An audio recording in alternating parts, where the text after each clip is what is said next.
Hello, Governor. I'm standing in the closet to tell you that we had an awesome GLTC weekend last weekend at Gingerman Raceway in beautiful South Haven, Michigan. And despite a bunch of weird things happening all weekend, it was a great weekend. I'm in the closet because there's children and a wife that are being noisy, and what I have to say is incredibly important, so you all need to hear it.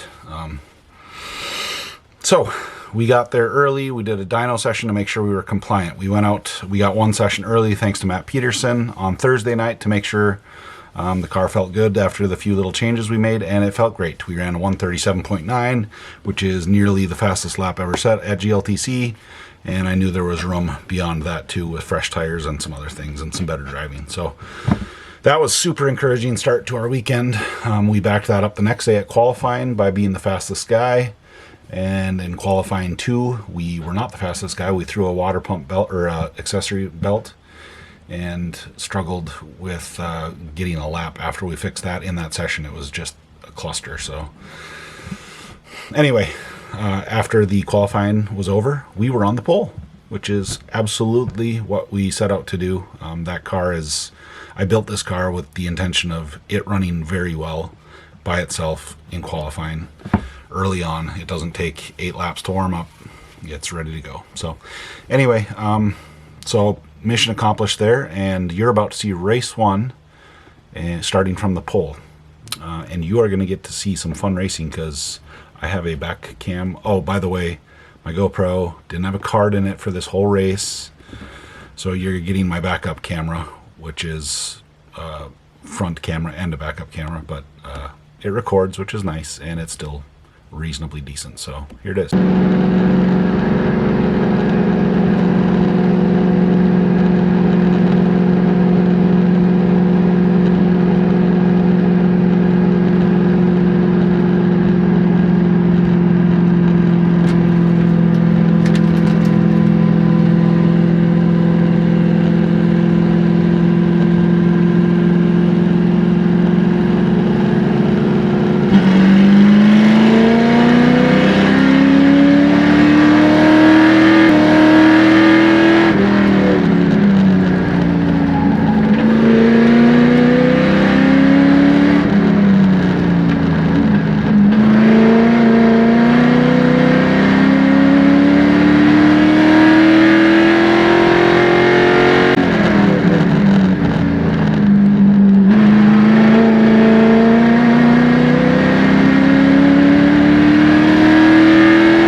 closet to recap that race with you. So as you see, we got off to a good start. Emil had a little problem at the start, which helped give me a little gap. And I was able to maintain that most of the race until the last few laps. Those street tires are so good out of the hole, but they do fall off, which everyone knows. And they seem to fall off faster and harder than the race tires. And they were to the point where it was just managing. I mean, I like to think I'm pretty good at managing tires, but they had given up, but good enough still. So just barely squeaked out a win over Brian Heitcotter and Tom O'Gorman. So I was pretty pumped up. You just saw that, and got to the scales, and I was fine. I was 30 pounds, 28 pounds overweight after that race.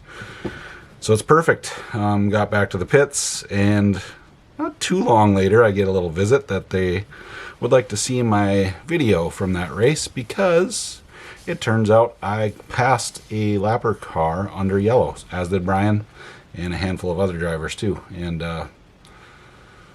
what a mistake that was. That was a win that turned into a DQ, which cost us a shot at the overall win for the weekend and a bunch more points.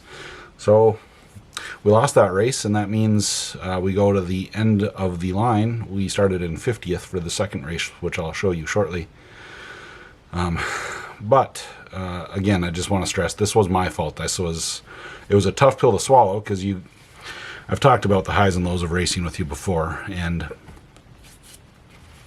but it's a tough pill to swallow when you're so excited to have won that race. You've got professional drivers behind you chasing you down, and you've got a number of other awesome drivers and cars that are trying to beat you too. And it's such a good feeling. It's what I do it for. I love racing, but I love the competition, and I love it drives me to do everything I can to make the car as good as it can be, and to make me as good as I can be. And that's what I find fun in racing. And when you accomplish the goal, it is an absolute high, and that's, I think, the drug that most of us keep coming back to. However, there's also a kick in the nuts when you think you've won, but you've done something stupid. You passed a car under yellow, you didn't see the yellow, and you just went past them. And that's all it takes to go from high to super low. And so took me a while to gather myself. I was so upset, because it's a non-issue, basically, passing a lap car that just leaves the apex open, and he's going a lot slower, and I've got Brian on my butt, and but it's no excuse. The rules are the rules, and they have to be that way, and it's completely my fault for doing what I did. And so that is a tough lesson to learn, but absolutely what needed to happen. So I guess the plus side is now you get to watch me go from 50th place up to 13th in one race. Coming at you now.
Thanks, Eric. So anyway, that race was pretty fun. I much prefer racing people that have similar speed. I know a lot of people love the passing a million cars thing. That's not really for me. I much prefer like what happened in the next race. I raced Eric Jensen and Luke and Andy Smedegard for lap after lap, where we were all very similar pace. And to me, that's a lot more fun, where you're trying to figure out a strategy of what to do and where to do it and everything. And so this is fun for people to watch, blowing through a pack like that. I think it wasn't, I started 50th, but there not 50 cars showed up. So I don't know what the actual number was, but we moved up to 13th place, and that gave us a good start for the next race, which you will be seeing in the next video, race 3 and 4. And you'll find out if we can climb back from the hole we put ourselves in. So either way, super fun weekend, and I want to thank you all for watching. Subscribe, like, hit the buttons, you know what to do, smash buttons, tell your friends, tell your pets, tell whoever that you know that this is the greatest YouTube channel in the history of YouTube, and smash buttons. Love you, bye.